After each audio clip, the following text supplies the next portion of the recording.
Friends, today we are continuing the chapter Management of Natural Resources. It is the third lecture of this chapter. In the earlier videos, we have learned about the what are natural resources, types of natural resources, and Ganga Action Plan. इन सब के बारे में हमने study किया था. Today's topic is forest and wildlife resources और आज का टॉपिक है हमारा forest and wildlife resources. How we conserve this resources, how we maintain this resources and many human activities, या आप ये कह सकते हैं कि एंथुसिस्ट फॉरेस्ट एंथुसिस्ट कैसे सेव करते हैं हमारे एनवायरनमेंट को. तो first of all we know about the biodiversity. Biodiversity क्या होता है? What is biodiversity? तो बायोडाइवर्सिटी होती है जो animals and plants combine together also called the biodiversity. Plants and animals combined तौर पर क्या कहलाते हैं? बायोडाइवर्सिटी कहलाते हैं. तो इन बायोडाइवर्सिटी को हम कैसे कंजर्व करें, कैसे इनको सेव करें, इसके बारे में आज हम पढ़ेंगे. तो फॉरेस्ट एंड वाइल्ड लाइफ में फॉरेस्ट एंड वाइल्ड लाइफ का मतलब क्या होता है? Forest are biodiversity. वैसे आपको बताऊं बायोडाइवर्सिटी क्या होती है. बायोडाइवर्सिटी होती है all living things, means plants and animal, या फिर हम कह सकते हैं flora and fauna combinedly called the biodiversity. तो forest are biodiversity hot spot. What is the meaning of hot spot? Hot spot means कि एक ऐसी जगह जिस जगह पर a number of species found together, जहाँ पर बहुत सारी स्पीशीज़ एक साथ मिलती हैं, उसे हम हॉट स्पॉट कहते हैं. बायोडाइवर्सिटी हॉट स्पॉट्स कहते हैं. तो biodiversity is defined as different types of organism present on the earth. The main aim of conservation is to preserve the biodiversity. The loss of biodiversity will lead to loss of ecological stability. Next आता है management of forest. आखिर इस forest का management कैसे किया जाए, कैसे इसको सेव किया जाए. तो बहुत सारी लोकल कम्युनिटीज़ हैं जो इस पर वर्क कर चुकी हैं traditionally for conservation of forest and trees. जैसे Magsaysay award present recipient Sunderlal Bahuguna, जिनको मैक्सेसे अवार्ड मिला था इसी वर्क के लिए, gave momentum to the Chipko Andolan. The Chipko Andolan was started in Reni of Garhwal से स्टार्ट हुआ था ये जब बहुगुणा के अंडर में. It was started by villagers specially by women at rainy village who tried to stop the commercial wood contractor from cutting the trees by hugging the trunk of trees. जैसे ही contractor वहाँ पर आते थे वो क्या करते थे? वो अपने ट्रीज़ को हक करके खड़ी हो जाती थी इस तरीके से.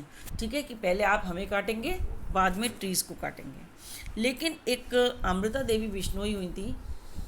अमृता देवी बिश्नोई, ऐसे उनकी बाई कास्ट वो बेनीवाल थी. सेक्रीफाइड हर life along with the 3 daughters. उस टाइम महाराज में एक महाराजा थे जोधपुर के, उन्होंने अपना महल बनवाने के लिए सारे फॉरेस्ट को कट करने का ऑर्डर दे दिया. तो वहाँ पर रहने वाली थी एक अमृता देवी बिश्नोई.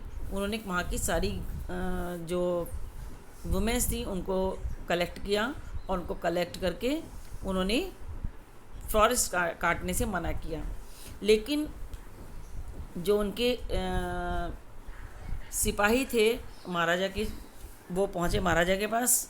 तो महाराजा ने कहा कोई बात नहीं. उन्होंने कहा कि पहले आप हमें काटोगे. उन्होंने हक कर लिया ट्री ट्रंक को और कहा कि पहले आप हमें काटोगे, बाद में पेड़ को काटेंगे. तो जब वो राजा के पास पहुँचे तो राजा ने कहा कि कोई बात नहीं, आप पेड़ काट के लाओ. तो उन्होंने 363 फीमेल्स को, वुमेन्स को कट कर दिया, कुल्हाड़ी से काट दिया और तब उन्होंने पेड़ काटे. तो उसमें अमृता देवी बिश्नोई और उनकी 3 daughters, तीनों मर गई थी और उनकी डॉटर चारों लोग वो मर गए थे. और टोटल जो है उस गांव के 363 बिश्नोई परिवार के लोग थे जिनको उन्होंने काट दिया, मार दिया. और खेजरी ट्रीज़ वहाँ पर उगाए जाते थे, उन सारे खेजरी ट्रीज़ काट लिए. तो लेकिन उनके इस काम को देखते हुए और उनके सेक्रीफाइस को देखते हुए एक अवार्ड चलाया गया है एनवायरमेंट अवार्ड जिसका नाम है अमृता देवी एनवायरमेंटल अवार्ड, जो हर साल प्रेसिडेंट के थ्रू दिया जाता है सबको, ऐसे लोगों को जो एनवायरनमेंट को सेव करते हैं। तो ये उनका बहुत बड़ा सेक्रीफाइस था। उसके बाद ही सुंदरलाल बहुगुणा हुए गढ़वाल में। सुंदरलाल बहुगुणा ने ये चिपको आंदोलन स्टार्ट किया। तो वहाँ के जो कॉन्ट्रैक्टर थे वो रात को आते थे मशीन लेकर के और सारे पेड़ काट करके ले जाते थे। वहाँ पर जो सुंदरलाल बहुगुणा ने वहाँ पर जो करा, वहाँ पर साल ट्री होते थे, साल ट्री जो फर्नीचर के लिए यूज़ होते थे, तो वो साल ट्री को काट करके ले जाते थे रात को। तो सारे लोगों ने वहाँ पहरा देना शुरू करा। जैसे ही वो रात को आते थे वो सारे पेड़ों को हक कर लेते थे कि पहले आप हमें काटिए, बाद में आप इनको काटेंगे। तो सुंदरलाल बहुगुणा एक गांधीयन एक्टिविटीज़, वो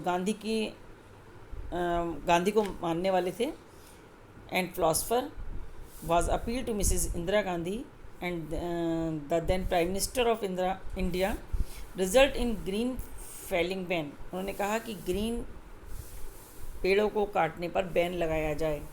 ये पहली बार उन्होंने मिसेस इंदिरा गांधी से गुजारिश की, रिक्वेस्ट की। तो मिस्टर बहुगुणा कॉइन चिपको स्लोगन, उन्होंने चिपको आंदोलन का एक स्लोगन दिया जिसका नाम रखा गया था इकोलॉजी इज़ परमानेंट इकोनॉमी, कि हमारा इकोलॉजी ही हमारी परमानेंट इकोनॉमी है।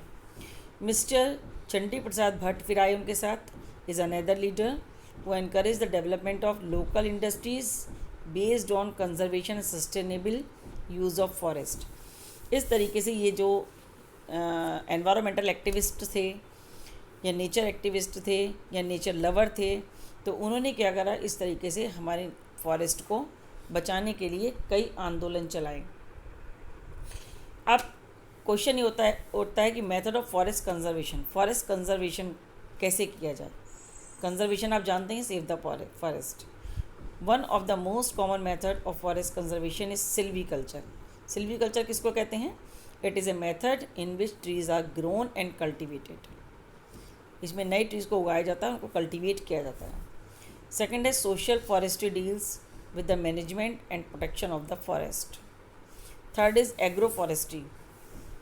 Agroforestry includes land management for the cultivation of trees और हर। इसके बाद ये आता है कि एफॉरेस्टेशन को बढ़ावा दिया जाए। एफॉरेस्टेशन क्या होता है कि जहाँ पर जगह हमारी बंजर पड़ी हुई है वहाँ पर नए फॉरेस्ट लगाए जाएँ, आर्टिफिशियल नए फॉरेस्ट लगाए जाएँ। डिफॉरेस्टेशन को रोका जाए। What is deforestation? एक बार में ही नंबर ऑफ ट्रीज़ को कट कर देना, it is called deforestation. It is very very harmful for our environment. तो अपने एनवायरनमेंट को रोकने के लिए हमें इनको कट करने से रोकना होगा, डिफॉरेस्टेशन को रोकना होगा और एफॉरेस्टेशन को बढ़ावा देना होगा। एफॉरेस्टेशन होता है जैसे जितने पेड़ कटे उसकी जगह नए पेड़ लगा दिए जाएँ।